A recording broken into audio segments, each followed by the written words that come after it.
தொற்று உறுதியான 48 மணி நேரத்திற்குள் உயிரை காவு வாங்கும் அதிபயங்கர பாக்டீரியாவின் பாதிப்பு ஜப்பானில் அதிகரித்து வருவது உலக நாடுகளை கதிகலங்க செய்துள்ளது.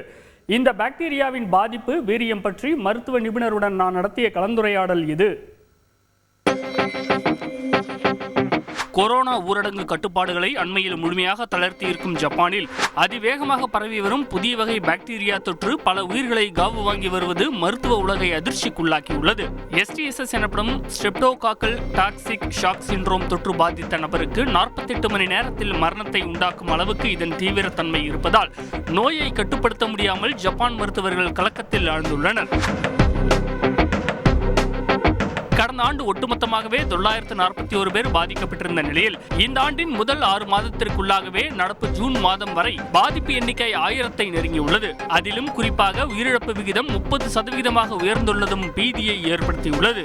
இந்த சதை உண்ணும் பாக்டீரியா எனப்படும் STSS தொற்று குரூப் A ஸ்ட்ரெப்டோகாக்கஸ் பாக்டீரியா மூலம் உண்டாவதாகவும் இவை காயங்கள் வழியாக உடலுக்குள் நுழைந்த சில மணி நேரங்களுக்குள்ளாகவே ஆபத்தை ஏற்படுத்தும் எனவும் சுகாதாரத்துறை வல்லுநர்கள் எச்சரிக்கை விடுத்துள்ளனர்.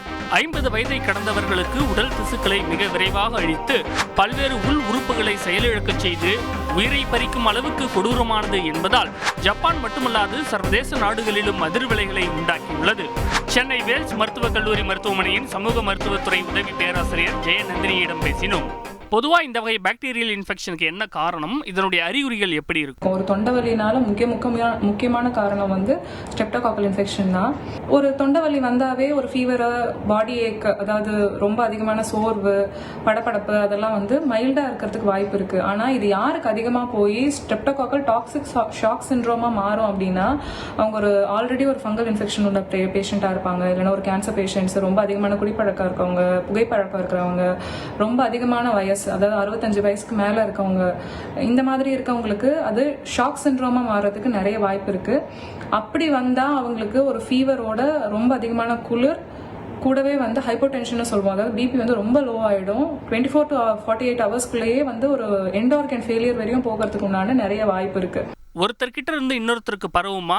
முன்னெச்சரிக்கையா பரவாமல் தடுக்க என்ன செய்யணும்? இன்ஃபெக்ஷன் இருக்கவங்கள பாத்துக்கிறாங்க, இல்ல ஒரு புண்ணு இருக்கவங்கள பாத்துக்கிறாங்க அப்படின்னா அவங்க கைகளை ரொம்ப சுத்தமா வச்சுக்க வேண்டிய அவசியம் இருக்கு. ஏன்னா அவங்களுக்கு அது ஸ்ப்ரெட் ஆகாம இருக்கிறது. ஒருவேளை அவங்க இரும்புறாங்க, தும்முறாங்க அப்படின்னா அவங்க கூட இருக்கிறவங்க டபுள் மாஸ்க் போட்டுக்கலாம். யார் யாருக்கெல்லாம் வரும்னு நம்ம சொன்னோம்னா ஒரு கேன்சர் பேஷண்ட்ஸ், இல்ல ஃபங்கல் இன்ஃபெக்ஷன் இருக்க பேஷண்ட்ஸ், இல்ல ஒரு புண்ணு, அதாவது ஆல்ரெடி சர்ஜரினால ஏற்பட்ட புண்ணா இருக்கலாம், இல்ல ஊண்டு, அது டயபெட்டிக் ஊண்டா கூட இருக்கலாம்.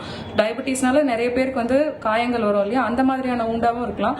அவங்க எல்லாம் அதுக்குண்டான ப்ராம்ப்ட் ட்ரீட்மெண்ட் எடுத்து அவங்களோட ஆரோக்கியத்தை ஒழுங்கா பாத்துக்கிட்டாங்க அப்படின்னாவே இந்த மாதிரி வீரியம் இருக்க பாக்டீரியா அதிக வீரியமோட அவங்களை தாக்காம இருக்கிறதுக்கு நிறைய வாய்ப்பு இருக்கு. இந்த மாதிரி பிரிவென்டிவ் மெஷர்ஸ் பண்ணி அவங்க ஹெல்த்தை ஒழுங்கா பாத்துக்கிறதுனால சில நேரங்களில் தீவிரத்தை பொறுத்து நோயாளியின் உயிரை காப்பாற்ற பாதிக்கப்பட்ட பகுதியை அறுவை சிகிச்சை மூலம் அகற்றுவதை தவிர வேறு வழி இல்லை என்பதால் உடனடி மருத்துவ சிகிச்சை அவசியம் என்று மருத்துவ நிபுணர்கள் தெரிவித்துள்ளனர்.